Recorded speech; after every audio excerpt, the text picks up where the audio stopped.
Welcome to back our channel. আজিৰ ভিডিঅ'ৰ প্ৰথম প্ৰশ্নটো হৈছে 5টা ক্ৰমিক সংখ্যাৰ যোগফল 265 তেন্তে আটাইতকৈ সৰু সংখ্যাটো হ'ব। এনে ধৰণৰ প্ৰশ্ন পৰীক্ষাত আহিলে আমি অতি কম সময়ত কেনেকৈ উত্তৰটো উলিয়াব পাৰি তাকেই এই ভিডিঅ'টোত কৰিম। প্ৰশ্নটো দিয়া আছে 5টা ক্ৰমিক সংখ্যাৰ যোগফল হৈছে 265। প্ৰথমে আমি ক্ৰমিক সংখ্যানো কি তাৰ বিষয়ে জানিব লাগিব। ক্ৰমিক সংখ্যা হৈছে যেনে 1 2 3 4 ডিফাৰেন্স সকলোৰে সমান এনে ধৰণৰ সংখ্যাক ক্ৰমিক সংখ্যা কোৱা হয়। 1 3 4 5 এনে ধৰণৰ সংখ্যাক ক্ৰমিক সংখ্যা বুলি ক'ব নোৱাৰোঁ কাৰণ গোটেইকেইটা সংখ্যাৰ মাজৰ ডিফাৰেন্স সমান নহয়। 2 4 6 8 এই সংখ্যাকেইটাও হ'ব ক্ৰমিক সংখ্যা কাৰণ 2ৰ পিছত হৈছে 4 ডিফাৰেন্স হৈছে 2, 4ৰ পিছত হৈছে 6 ডিফাৰেন্স হৈছে 2, 6ৰ পিছত আছে 8 ডিফাৰেন্স হৈছে 2। ডিফাৰেন্স গোটেইকেইটা সমান। আশা কৰিছোঁ ক্ৰমিক সংখ্যাৰ কনচেপ্টটো বুজি পাইছে। এতিয়া প্ৰশ্নটো হৈছে 5টা ক্ৰমিক সংখ্যাৰ যোগফল হৈছে 265। 5টা ক্ৰমিক সংখ্যা ধৰিম 1 2 3 4 আৰু 5। সংখ্যাকেইটা যোগ কৰিম 1 আৰু 2 3 3 3 6 6 আৰু 4 10 10 আৰু 5 15। সংখ্যাকেইটাৰ যোগফল হৈছে 15। 265ৰ পৰা 15 বিয়োগ কৰিম 250।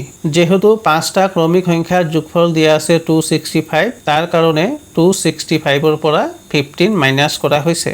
এতিয়া 250ক 5ৰে হৰণ কৰিম। 5ৰে এই কাৰণেই হৰণ কৰিম যেহেতু 5টা ক্ৰমিক সংখ্যাৰ যোগফল হৈছে 265 তাৰ কাৰণে 5ৰে হৰণ কৰিম। 250ক 5ৰে হৰণ কৰিলে হ'ব 50। এতিয়া এই 50 সংখ্যাটোক 1ৰ লগত যোগ কৰিম 51। যেহেতু আটাইতকৈ সৰু সংখ্যাটো নিৰ্ণয় কৰিব লাগে তাৰ কাৰণে 1ৰ লগত যোগ কৰা হৈছে। যদি কোৱা হয় আটাইতকৈ ডাঙৰ সংখ্যাটো কি হ'ব তেতিয়া 1 2 3 4 আৰু 5ৰ ভিতৰত আটাইতকৈ ডাঙৰ সংখ্যাটো হৈছে 5। এই 5ৰ লগত 50 যোগ কৰিব লাগিব। যেহেতু ইয়াত আটাইতকৈ সৰু সংখ্যাটো কি হ'ব নিৰ্ণয় কৰিব লাগে তাৰ কাৰণে 1ৰ লগত যোগ কৰা হৈছে। 1ৰ লগত 50 যোগ কৰিলে হ'ব 51। উত্তৰ হৈছে অপশ্যন বি। পিছৰ প্ৰশ্নটো হৈছে মাজত এটাকৈ সংখ্যা বাদ দি বিবেচনা কৰা 4টা ক্ৰমিক সংখ্যাৰ যোগফল 124।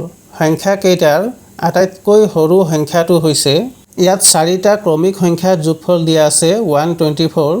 4টা ক্ৰমিক সংখ্যা ধৰিম 1 3 5 আৰু 7। 1 3 5 আৰু 7 ধৰা হৈছে কাৰণ মাজত এটাকৈ সংখ্যা বাদ দিবলৈ কোৱা হৈছে।